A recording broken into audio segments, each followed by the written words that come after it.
Muslim ಯುವಕನ ಕನ್ನಡ ಪ್ರೇಮಕ್ಕೆ ಹೊಡೀರಿ ಚಪ್ಪಾಳೆ ಅಂತೆ. ಇಲ್ಲಿ ಕರ್ನಾಟಕದಲ್ಲಿ ಮುಸಲ್ಮಾನರು ಬೆರಳೆಣಿಕೆಯಷ್ಟು ಮಾತ್ರ ಕನ್ನಡ ಮಾತಾಡೋರು ಅಂತ ಅವ್ರು ಭಾವಿಸಿದ್ದಾರೆ.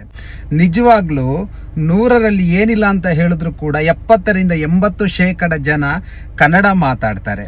ನೀವು ಕರ್ನಾಟಕದ ಇತಿಹಾಸವನ್ನ ತೆಗೆದು ನೋಡಿದ್ರೆ ನಿಮ್ಗೆ ಸಾವಿರಾರು ಜನ ಸಾಹಿತಿಗಳು, ಕವಿಗಳು ಕಾಣಸಿಗ್ತಾರೆ. ನನ್ನನ್ನು ಸೇರಿ ನನ್ನಂತ ಎಷ್ಟೋ ಜನಗಳು ಕನ್ನಡ ಪುಸ್ತಕಗಳನ್ನ ಬರೆದಿದ್ದಾರೆ. ಕನ್ನಡ ಮಾತಾಡೋದಕ್ಕೆ ಏನು ನಮಗೆ ಸಮಸ್ಯೆ ಇಲ್ಲ ಸ್ವಾಮಿ. ನಮ್ಮ ಮಾತೃ ಭಾಷೆ ಕನ್ನಡ ಅಲ್ಲದಿದ್ರೂ ಕೂಡ ನಾವು ಕನ್ನಡವನ್ನ 80-90% ಸ್ಪಷ್ಟವಾಗಿ ಮಾತಾಡೋದಕ್ಕೆ ನಾವು ಪ್ರಯತ್ನಿಸ್ತೇವೆ, ಆಯ್ತಾ.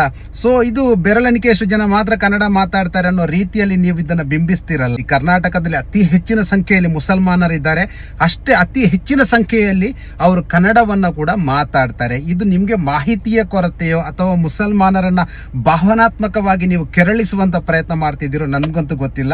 ನನ್ನಂತೆ ಹಲವಾರು ಲಕ್ಷಾಂತರ ಜನ ಇದ್ದಾರೆ, ಕನ್ನಡ ಬರಹಗಳನ್ನ ಬರೀತಾರೆ. ಕನ್ನಡ ಪ್ರೇಮ ಅನ್ನೋದು ಪ್ರದರ್ಶನಕ್ಕೆ ಇರುವಂತದ ವಸ್ತುವಲ್ಲ, ಆದ್ರೂ ಕೂಡ ಕನ್ನಡದಲ್ಲೇ ಕನ್ನಡದಲ್ಲೇ ವ್ಯವಹರಿಸ್ತಾ ಇದ್ದಾರೆ. ಸೊ ಅದೇ ರೀತಿ ಮುಸ್ಲಿಮೇತರ ಅದೆಷ್ಟೋ ವ್ಯಕ್ತಿಗಳು, ಎಷ್ಟು ಶೇಕಡ ಜನ ಕನ್ನಡ ಮಾತಾಡ್ತಾರೆ. ಸೊ ದಯವಿಟ್ಟು ಇಂತಹ ತಲೆ ಬರಹಗಳನ್ನ ಕೊಟ್ಟು ನಿಮ್ಮನ್ನೇ ನೀವು ಟ್ರೋಲ್ ಮಾಡ್ಕೊಳ್ಬೇಡಿ, ಇದು ನನ್ನ ಮನವಿ.